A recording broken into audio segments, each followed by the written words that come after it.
Yo, DJ Credits, Fitness and Nutrition. You know what it is. So today's question, I get it a lot, and I think a lot of people go through this. And it's pretty much just like the title says. If you're doing HIIT training, should you feel hungry throughout the day? Should you feel hungry all day?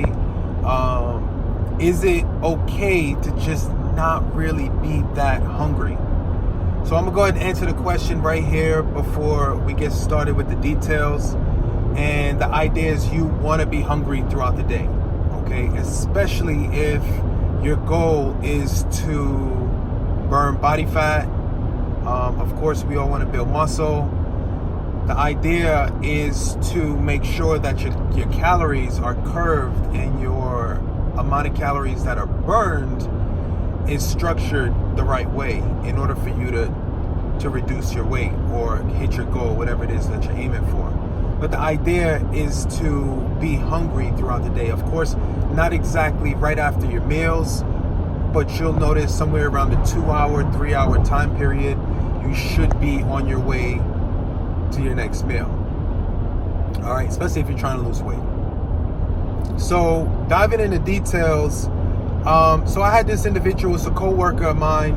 She basically said she's been doing HIIT training, all sorts, kickboxing, jump squats, burpees, the whole 9 yards. She's doing it, pulling tires, everything.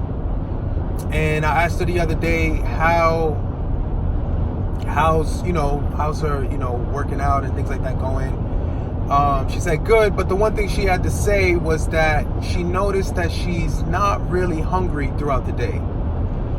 And that can definitely be a case of her workout could definitely be structured a little differently. We're going to dive into the calories in a second and kind of see what outlets you can go to as far as the calories go if you want to stimulate hunger throughout the day. There's a route you'll take with the calories, but over to the physical side, what I can already see, so she works out for about an hour a day. She's pulling tires, doing the whole 9 yards, pushing her body to the max degree. And she's noticing she's not really losing weight. She doesn't really feel hungry. If I were to put it all together, she's doing a lot, and her body registers what she's doing as a lot, especially the duration. Duration is somewhere around like an hour, 60 minutes. So the amount of exercise and the duration is really stretched out. So it's stretched out almost too much. So for her and her agenda, she doesn't want to do any more than 1 hour in the gym. She already feels that she's pushing to the max degree. In order for her body to feel or see any change, she's going to have to upgrade from whatever it is she's doing currently and do a little more. So that seems to be the trap that most people fall into.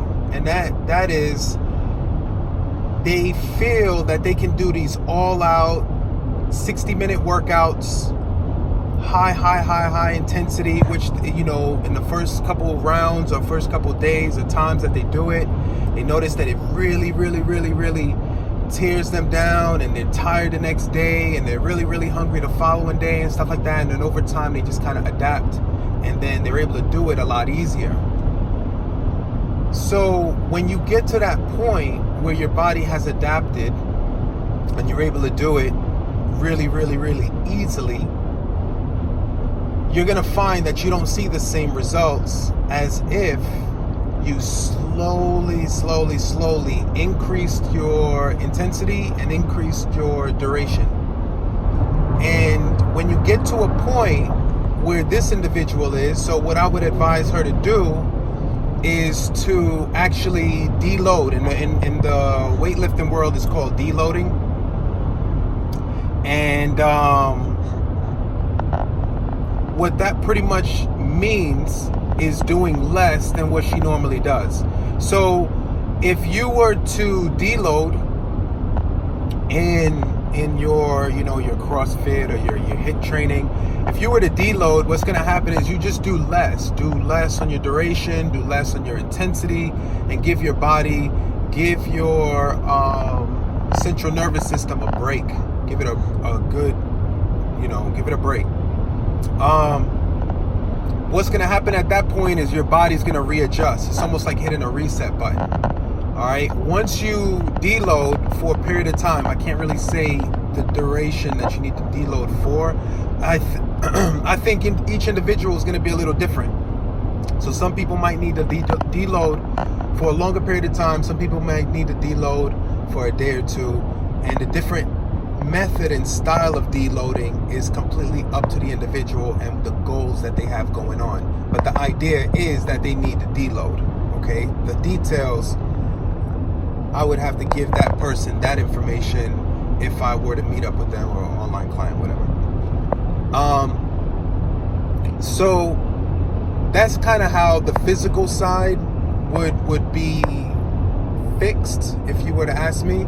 And looking at the calorie side, so when you're looking at the calorie side, you're asking yourself, am I hungry throughout the day? When it comes down to calories, what you'll find is that if you're having trouble eating, or you find that, hey, I'm not hungry around 12 o'clock, or I'm not hungry around 4 o'clock, 6 o'clock, whatever the time is, all you need to do is rewind back to the previous meal and look at the caloric intake at that meal.